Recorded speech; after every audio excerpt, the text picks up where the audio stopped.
Buena tarde para todos. Unidad 2, tarea 3, medios de contraste y conceptos de enfermería. Curso de imagenología especial, tutora Lina Gutiérrez. Los medios de contraste son aquellas sustancias que utilizamos para mejorar la visibilidad de los órganos o de los fluidos del organismo. Estos se clasifican en naturales y artificiales, donde en los naturales encontraríamos el aire, el fósforo y el calcio. Y en los artificiales podríamos hablar de una subdivisión que serían negativos y positivos. De los negativos, estos dan gran transparencia a los órganos que rellenan, siendo su poder de absorción menos elevado que el de los órganos vecinos. Entre ellos tenemos el aire también, el oxígeno de anhídrido carbónico, etc. Y los positivos, estos proporcionan una gran opacidad a los órganos y rellenan debido a su peso específico y elevado, como por ejemplo el sulfato de bario para el tubo digestivo.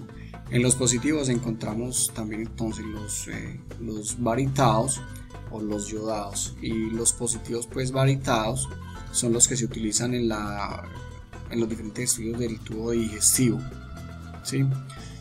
Únicamente pues por ahí. Y los medios de contraste positivos yodados los encontramos a su vez pues subdivididos en liposolubles e hidrosolubles, donde los liposolubles son productos no reabsorbibles o poco reabsorbibles. Tienen unas ventajas pues que dan gran opacidad y son bastante bien tolerados pues por los tejidos, y las desventajas que presentan poca absorción, que liberan yodo. Esto pues da peligro, pues es peligroso para el hipertiroidismo, y no se mezclan con sustancias acuosas y son irritantes por la mucosa. Listo. Están indicados estos en histerosalpingografía y en cialografía. De los hidrosolubles podemos decir que son productos reabsorbibles y que su elevada concentración proporciona una opacidad perfecta. Existen tres tipos de medios de contraste hidrosolubles, que son los iónicos, no iónicos y los iónicos de baja osmolaridad. Tienen ventajas que son reabsorbibles, son muy poco solubles en agua, a fin de poderse incorporar a todos los líquidos del organismo, como por ejemplo la sangre. Estos son los que podemos incorporar pues a la vía vascular, ya sea arterial o venosa. Están indicados en urogramas, arteriografía, cistografía, histerosalpingografía, examen de fístula, arteriografía, flebografía, excepcionalmente en esófago, estómago o colon por enema. Bueno, las diferentes vías de administración, como habíamos hablado, los medios de contraste de bario únicamente los podemos administrar por vía enteral o rectal, o sea, por la boca o por el recto. Y los yodados los podemos administrar por cualquier vía, ya sea vaginal, arterial, intratecal o intravascular. De la intravascular, por su composición química los encontramos como iónicos de alta osmolaridad, iónicos de baja osmolaridad o no iónicos de baja osmolaridad. Los efectos adversos que pueden producir los medios de contraste, al ser un medicamento o al ser digámoslo así, un medicamento puede producir efectos adversos, ¿sí? Estos los podemos evitar, ya sea en una profilaxis, o sea, premedicando al paciente, cuando se trate pues de pacientes predispuestos pues como pacientes renales, los podemos premedicar pues con suero fisiológico o con bicarbonato, y existen pues otros medicamentos para premedicarlos. En el sulfato de bario puede ocurrir broncoaspiración, pues como efecto adverso, broncoaspiración. Si hay perforación del gastro, en presencia pues de perforación de gastrointestinal, puede penetrar en el mediastino e influir en la cavidad peritoneal. En el mecanismo de cavidad peritoneal puede producir adherencias, granulomas, estreñimiento, y la mayoría de pacientes, o a los pacientes que se les ha administrado por vía vascular, les ha causado la muerte porque no tiene pues cómo revertirlo. Los medios de contraste, las reacciones alérgicas del medio de contraste yodados, encontramos las alergias al medicamento y estas a su vez las podemos clasificar de leve, moderados o grave, donde leves pues encontramos una cialorrea, una leve urticaria, sensación de calor. Estas no necesitan pues como atención médica, ¿sí? Y ya vamos ahí con las moderadas, que son un broncoespasmo, una disnea, una arritmia. Son las moderadas, o graves, que son una hipotensión severa, convulsiones, una dificultad respiratoria severa, o en su caso, pues en su peor caso, un paro cardiorrespiratorio. Bueno, en los yodados, como son administrados de una forma pues tan invasiva, digamos por la vía arterial venosa, puede ocurrir una extravasación, una tiroxicosis, que es una crisis hipertiroidea o hipertiroidismo descompensado en pacientes con antecedentes pues a esta patología, o enfermedades neurológicas, enfermedades o nefropatía por medio de contraste, y ya pues de los predisponentes que les había hablado ahora, que los factores de riesgo, que sería una nefropatía previa, que el paciente sea diabético, que utilice metformina, o una insuficiencia cardíaca, hipotensión, hipertensión, que serían los predisponentes pues a una nefropatía.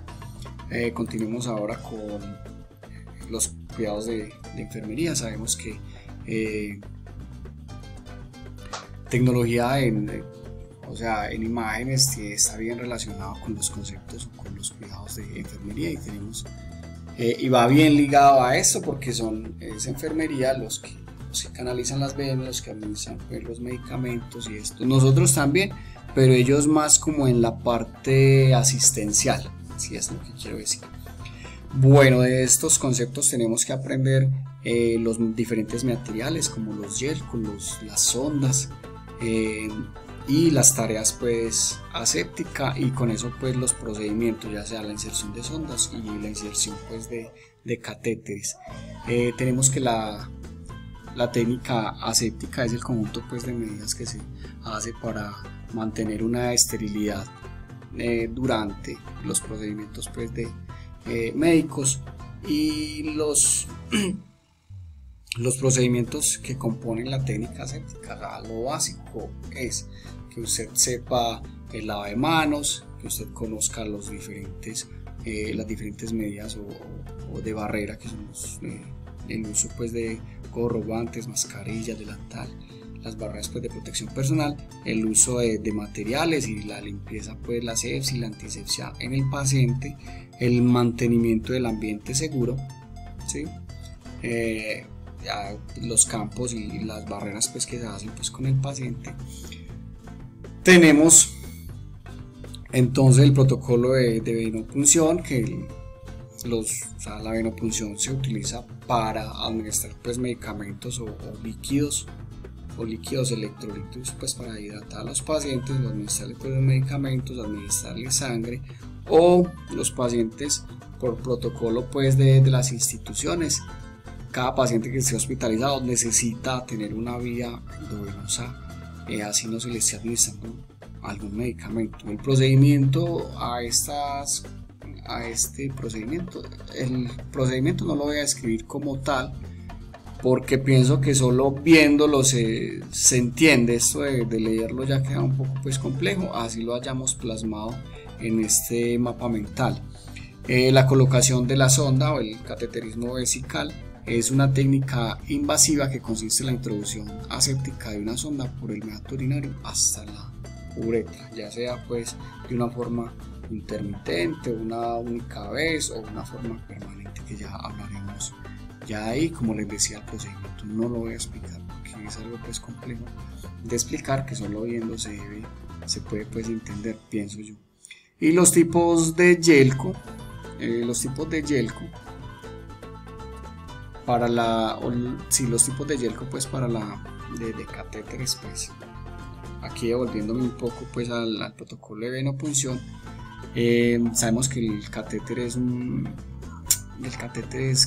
yelco es un catéter venoso delgado y flexible que se introduce en una vena. Es eso, es un plastiquito, por decirlo así, que adentro trae una aguja también hueca, y se introduce la aguja para para mirar pues, o se introduce todo el catéter para encontrar la vena y luego se saca el alma, que es la aguja que está allí dentro, se deja el plastiquito, por decirlo así. Hay dos tipos de Yelcos, uno que es el clásico, pues el que cuando las personas van a consultar se deja una vía, se deja un catéter, que es el plastiquito del que les hablaba, y el otro que es el tipo mariposa, que es una agujita, y se llama mariposa es porque la parte donde uno la coge es como una mariposita que tiene esta forma, pero este es diferente del otro porque este no tiene el catétercito de plástico, este no tiene la parte plástica, sino que es la agujita y se deja la aguja, se puede dejar allí permanentemente. Bueno, de los tipos de sonda podemos decir que la sonda es un tubo fino con frecuencia fabricado con un material plástico blando que se puede insertar en el cuerpo. Es un material flexible que se adapta pues a la anatomía del paciente, ya sea pues hombre o mujer. Se diferencia de los demás pues según el tiempo que vaya a quedar pues en el paciente, según la composición de la sonda o según el calibre de la sonda. El tiempo de la sonda varía pues, ¿sí?, de una forma permanente que dure más de 30 días, pero sabemos que en los protocolos institucionales una sonda no puede quedarse más de 15 días. ¿Por qué? Por el riesgo de infección pues a la manipulación y a esto, como esto está de una forma pues invasiva hasta la vejiga y también está al aire, hay un gran riesgo de infección asociado a este dispositivo. Y un sondaje permanente de corta duración, menos de 30 días, pero como lo dije, esto hay que estarlo cambiando cada 15 días máximo. Y el sondaje intermitente, que se realiza se realiza cada cierto tiempo, y esto en pacientes con discapacitados o en pacientes con una vejiga neurogénica, le están haciendo estos cateterismos cada 6, cada 8 horas, ellos mismos los hacen. Bueno, la composición del catéter, el catéter puede ser de silicona, de láctex o cloruro de polivinílico, de PVC. Esas son las de Nelaton, las que son más intermitentes. Y según el calibre, que dice pues aquí la teoría, dice el mapa, que las mujeres de 14 y 16 y de los hombres ya puede ser un poco más grande, aunque pues esto varía pues según pues el criterio de enfermería, porque a una mujer se le puede introducir una sonda 4, que sería pues las Nelaton, que son las que vienen más pequeño, o se puede introducir una más grandecita hasta 18, qué sé yo. Eso ya es como a criterio pues del que lo esté haciendo. Y en hombres se usan los calibres más grandes, serían de 3 vías para irrigar, y esto en los posoperatorios pues de la resección pues de la próstata o las prostatectomías. Estas presentaciones tienen su enlace donde se obtuvo la información. Aquí está: prácticas óptimas de inyección, carpeta de material sobre seguridad. Y estos materiales fueron recuperados de enfermería, de la plataforma pues de la universidad, y el de conceptos o de los medios de contraste de Saldana, medios de contraste, este fue de Wikipedia. Muchas gracias a todos y que la pasen bien.